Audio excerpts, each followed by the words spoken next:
ഓം ശ്രീരാമചന്ദ്രായ നമഃ. ഓം ശ്രീ ഗുരുഭ്യോ നമഃ. ഹനുമാൻ്റെ ലങ്കാവിവരണം. കുട്ടികളെ, നിങ്ങൾക്ക് സ്വാഗതം. ഇന്ന് യുദ്ധകാന്ഡം തുടങ്ങുകയാണ്. ഹനുമാൻ ലങ്കയിൽ ചെന്ന് സീതാദേവിയെ കണ്ടിട്ട് ലങ്ക ചുട്ടുകരിച്ച കാര്യമെല്ലാം കഴിഞ്ഞ കഥയിൽ പറഞ്ഞായിരുന്നല്ലോ. ഇനി ശ്രീരാമാദികളുടെ സംശയത്തെക്കുറിച്ചെല്ലാം സുഗ്രീവനും ഹനുമാനും പറഞ്ഞു കൊടുക്കുകയാണ്. സീതയെ കണ്ടെത്തി വന്നതുകൊണ്ട് ഹനുമാൻ എന്നെയും ലക്ഷ്മണനെയും സൂര്യവംശത്തെയും സുഗ്രീവനെയും രക്ഷിച്ചു. എന്നാൽ ഈ ഭയങ്കരമായ സമുദ്രം കടന്നുചെന്ന് രാവണനെയും സൈന്യത്തെയും നശിപ്പിച്ച് ദേവിയെ കാണാൻ ഇനി എന്നാണ് ഇടവരിക എന്ന് ഭഗവാൻ ചോദിച്ചു.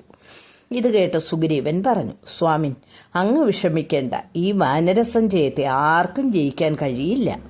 തീയിൽ ചാടാൻ പറഞ്ഞാലും അവർ മടിക്കില്ല.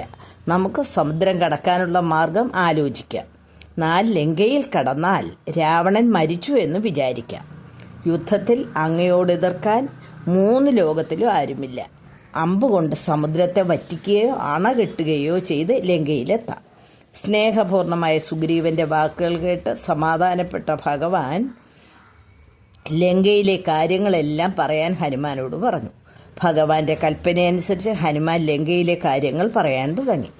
സമുദ്രമധ്യത്തിൽ വളരെ ഉയർന്നു നിൽക്കുന്ന ത്രികൂടപർവ്വതത്തിൻ്റെ മുകളിലാണ് ലങ്കാപട്ടണം. കണ്ടാൽ ഒരു സ്വർണ്ണ വിമാനം പോലെ തോന്നും. 700 യോജന വിസ്താരമുണ്ട്. ചുറ്റും സ്വർണ്ണ മതിൽ കെട്ടി ഉറപ്പിച്ചിരിക്കുന്നു. 4 ദിക്കിലും 7 നില ഗോപുരങ്ങളുണ്ട്. ആകെ 7 കോട്ടകളും 28 ഗോപുരങ്ങളുമുണ്ട്. 4 ചുറ്റും കിടങ്ങുകളും ആവശ്യമുള്ളപ്പോൾ മാത്രം ഉപയോഗിക്കുന്ന യന്ത്രപ്പാലങ്ങളും ഉണ്ട്. എല്ലാ ഗോപുരങ്ങളിലും 10,000 കാവൽക്കാരുണ്ട്. അന്തഃപുരം, മന്ത്രശാലകൾ, കൊട്ടാരത്തിലെ അകവശം എന്നിവ സൂക്ഷിക്കാൻ വേറെയും കാവൽക്കാരുണ്ട്. ലങ്കയിലെ അലങ്കാരങ്ങളെക്കുറിച്ച് വർണ്ണിക്കാൻ അനന്തന് പോലും സാധ്യമല്ലെന്ന് ഹനുമാൻ പറഞ്ഞു.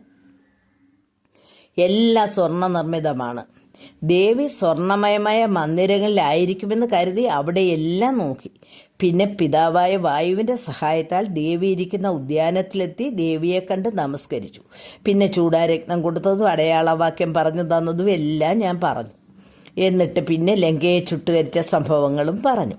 രാവണ സൈന്യത്തിലെ 4/1 താൻ നശിപ്പിച്ചെന്നും ഇനി ഒട്ടും വൈകാതെ സമുദ്രം കടന്ന് യുദ്ധം ചെയ്ത് രാവണനെ കാലപുരിക്ക് അയച്ചിട്ട് ദേവിയെ കൊണ്ടുപോരാൻ സാധിക്കുമെന്നും പറഞ്ഞു. ഹനുമാന്റെ വാക്കുകേട്ട് സന്തുഷ്ടനായ ശ്രീരാമൻ ഉടൻ യുദ്ധത്തിന് പുറപ്പെടാമെന്ന് സുഗ്രീവനോട് പറഞ്ഞു. ഇന്ന് എല്ലാം കൊണ്ട് ശുഭദിനമാണ്. സേനാപതി നീലൻ സർവ്വസൈന്യാധിപനായിരിക്കും. 4 ചുറ്റിലും സേനാനായകന്മാരും സൈന്യങ്ങളും അണിനിരക്കട്ടെ. ഭഗവാൻ ഹനുമാന്റെ ചുമലിലും ലക്ഷ്മൺ അങ്കദന്റെ ചുമതലിലും കയറി മുൻപിലും പിൻപിലുമായി യാത്ര ചെയ്തു. സുഗ്രീവൻ എൻ്റെ അടുത്ത് തന്നെ വേണം. ആർക്കും യാതൊരു ബുദ്ധിമുട്ടുകളും ഉണ്ടാവാതിരിക്കാൻ പ്രത്യേകം ശ്രദ്ധിക്കണം. രാമലക്ഷ്മണന്മാർ നക്ഷത്രങ്ങളാൽ ആദിത്യചന്ദ്രന്മാർ ആകാശത്തിൽ കാണപ്പെടുന്നത് പോലെ സൈന്യമധ്യത്തിൽ ഭഗവാൻ ശോഭിച്ചു. വാനര സൈന്യത്തിൻ്റെ യാത്ര കോലാഹലത്തോടെ ആർത്ത് വിളിച്ച് കളിച്ചുകൊണ്ട് ലങ്ക ലക്ഷ്യമാക്കി നടന്നു.